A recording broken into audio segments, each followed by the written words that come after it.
marathon, there's a lot of long hours you're putting out there by yourself, and sometimes it takes 10 or 15 miles for me to reach the quiet where it's just God and me running together, where you're out on a run and you just feel absorbed by nature, by God's goodness, this connectivity with the Spirit and with the world around you. I trained all of the early part of 2013 for that year's Boston Marathon and ran that race as my first ever marathon.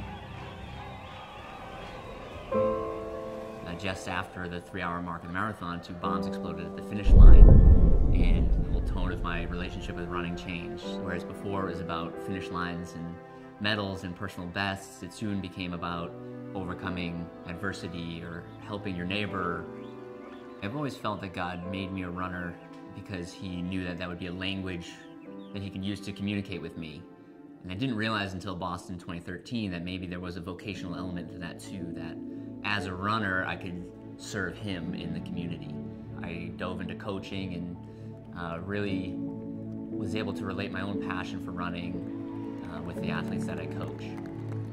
Once that burden of expectation was lifted from me, I actually went on to have some of the most successful years of my career, running at the time the 10th fastest half marathon in American history, and then going on 2 years later to win the national championship in marathon.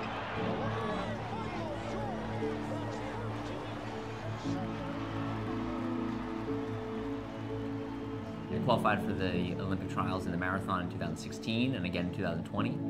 Currently training to try to make the Olympic team for Tokyo 2020. I started running at the beginning of high school because I had 2 older brothers who were on the team before me, and they extended an invitation to go running with them. And I joined the Knights of Columbus in a similar fashion through the invitation of a close friend. I was recognizing in my faith life that I just couldn't do it alone. I needed teammates with me, and so the Knights of Columbus provided a community for me to really dig deeper into my faith.